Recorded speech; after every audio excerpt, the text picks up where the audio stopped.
amigo telespectador. Estamos aqui com mais um programa Missão Saúde na TV.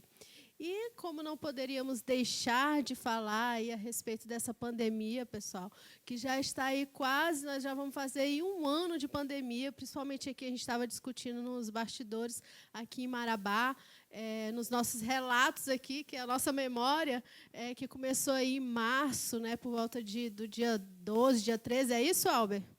Foi, o Albert está confirmando aqui que é isso. E hoje nós vamos falar um pouquinho sobre reabilitação no pós-Covid. Como anda a sua respiração? A gente vai discutir aqui, passar algumas informações para vocês. Nós estamos hoje aqui com uma convidada muito especial, que é a fisioterapeuta Fabiana de Almeida. E é especialista em terapia intensiva. O currículo dela é muito grande, eu vou falar durante o programa aí. Né? É docente, é coordenadora lá do curso de medicina da Facimpa. E nós vamos estar aqui abordando esse tema aí com vocês. Então, não saiam daí, fiquem ligadinhos no programa, que as informações são muito importantes. Né, doutor Marcos? Olá, telespectador. Mais um programa Missão Saúde na TV. Todo preparado para que o nosso telespectador possa adquirir um conhecimento e se sentir à vontade juntamente conosco, assim como nossos convidados também. Doutora Fabiana, conte para o nosso telespectador um pouco da sua história em Marabá, quando formou, se puder, como veio parar em Marabá também. Quer saber a tua idade, viu, Fabiana? Eu estou achando que é isso. Mas vou conseguir sair, se né? Sair. Boa noite a todos, obrigada pelo convite. É com muito prazer, né, que eu vou falar com vocês da reabilitação pós-Covid. E sou fisioterapeuta, já tenho um tempinho, né? Me formei em 2000 pela Universidade de Castelo Branco, no Rio de Janeiro. Minha especialização e pós foram todas também no Rio de Janeiro, na Universidade Estácio de Sá. Sou mestre em terapia intensiva. Vim para Marabá tem mais ou menos uns 6 anos, vim para passar apenas 2 anos. E fui muito bem acolhida, e oportunidades surgiram onde eu consegui desenvolver um bom trabalho e colocar em prática o meu conhecimento. Meu estudo voltado sempre para a parte de terapia intensiva, reabilitação do pulmão, do coração, mas, assim como eu falo para todos os meus pacientes, amigos, né, porque eu gosto de ter essa relação de parceria com eles, de amizade, o momento precisa ser leve. Então, eu me senti acolhida e criei um espaço maior para poder estar trabalhando aqui para toda a população. Ótimo, muito bom. Doutora, para a gente dar início aí ao nosso bate-papo, que aqui é um bate-papo, né, onde, como eu falei, a gente passa informações, né, para o nosso telespectador.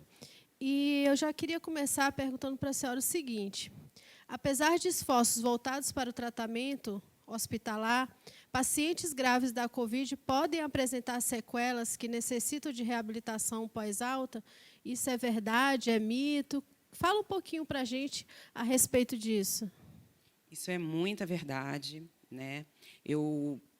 A minha frase é: todo paciente que teve um período ali, internou ou teve os cuidados domiciliar, né, de um Covid, o pós-Covid, é muito importante que ocorra, pois, segundo os artigos, segundo a clínica, o paciente ele fica debilitado, ele sente um desconforto ventilatório para ir ao banheiro.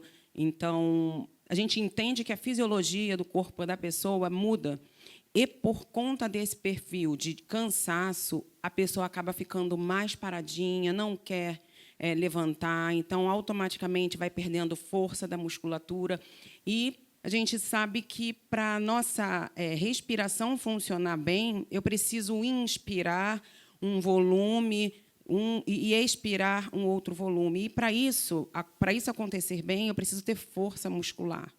Então, a fisioterapia, a reabilitação no pós-Covid, ela precisa ser feita, sim, claro, com um profissional qualificado que tenha uma experiência, porque, quando a gente faz uma reabilitação no pós-Covid, nós estamos mexendo em todos os sistemas do corpo, neurológico, muscular, cardíaco, pulmonar.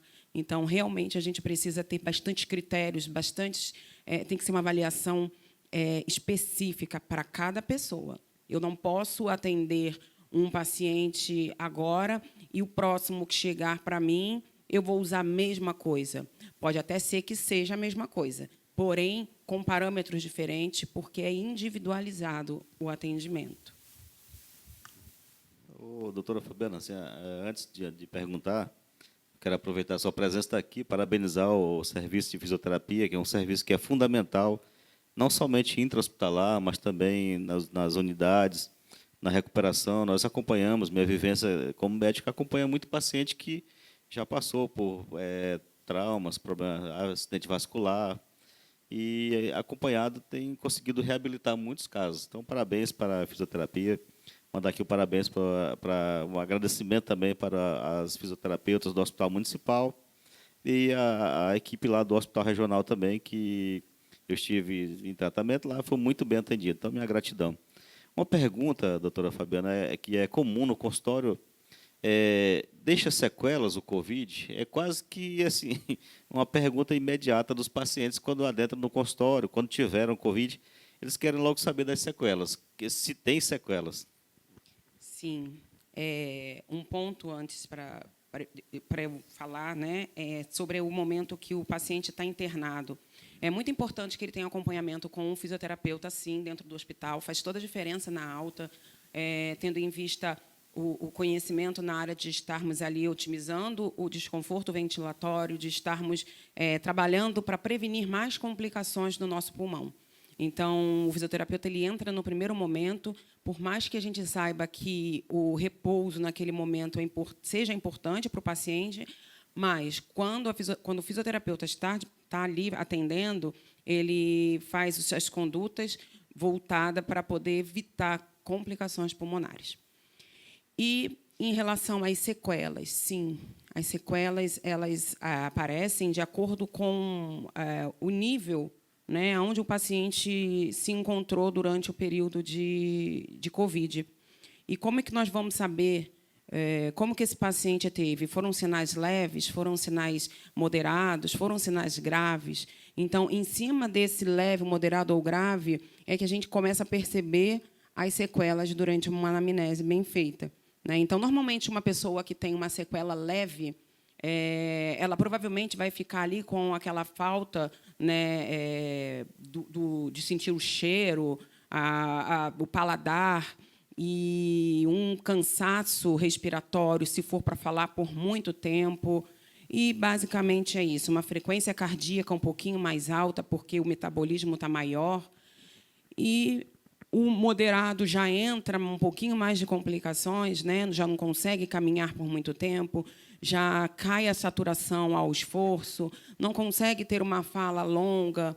E o paciente que ficou entubado, que teve que, de repente, fazer uma traqueostomia, esse precisa de uns cuidados mais específicos ainda. Um ponto, sim, que a gente não pode deixar de falar o paciente se internou com Covid, né, por conta do vírus, do Covid, sendo que o que vai estar comprometendo esse pulmão pode ser o vírus, como o paciente também pode estar sendo acometido por uma infecção bacteriana, né, que, infelizmente, acaba sendo meio que comum dentro do ambiente hospitalar. Então, a gente precisa ter ali os exames, trabalho multiprofissional é muito importante, né? Todos os dias conversar com os médicos. Todos os meus pacientes eu gosto de ligar, conversar com os médicos que estão acompanhando para passar, né? Olha, a secreção, quando ele tossiu, saiu uma secreção em média quantidade, da cor assim, assim, porque o médico vai entender se a medicação está fazendo efeito, se a reabilitação também está sendo bem feita. E aquilo, às vezes, a gente pode estar fazendo uma conduta que o paciente não vai se enquadrar, porque o paciente precisa se enquadrar, precisa se sentir leve ali para poder ter resultado. Se você percebeu, como profissional, que não se enquadrou, volta, faz de novo uma avaliação, traça outros objetivos, que, com certeza, seu paciente vai sair ganhando, e todo mundo, né? No caso, a equipe, todos e é um sucesso. Bom, a senhora falou um pouquinho a respeito das sequelas, inclusive da sequela pulmonar, mas qual seria essas questões a nível pulmonar? Assim, qual é a maior sequela que vocês têm observado, né, nesses pacientes a respeito do pulmão? Então, por conta do fato das pessoas estarem mais fracas, automaticamente mais paradinha, quer ficar mais deitado. Quando nós ficamos deitados numa cama, uma posição a 0 graus, o nosso pulmão, fisiologicamente, anatomicamente, ele fica na parte posterior. Então, quando a gente fica deitado numa cama, a gente acaba, pela gravidade, os nossos órgãos acabam comprimindo mais o pulmão.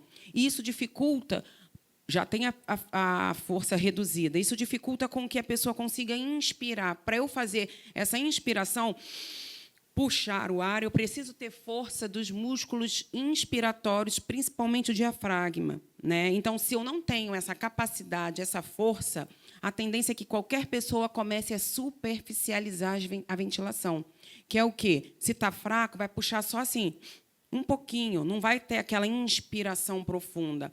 E, quando isso não acontece, nós estamos hipoventilando a base do pulmão, que é o local onde, fisiologicamente, tem a maior troca gasosa, e isso acaba dificultando. O alvéolo vai fechar, né, que a gente chama de atelectasia, e ali não vai ter troca gasosa, e esse paciente vai ficar mais cansado. Então, a principal sequela do COVID, a nível pulmonar, é a hipoventilação nas áreas onde tem maior troca gasosa, por conta da hipoatividade, automaticamente, músculo parado é músculo fraco, e músculo fraco, falando de inspiração, a pessoa não vai ventilar bem. Nossa, gente, são muitas informações, por isso que vocês não podem sair daí. E o primeiro bloco passou muito rápido, tá? E já a gente volta com mais informações para vocês. Fiquem ligadinhos aí no programa Missão Saúde na TV.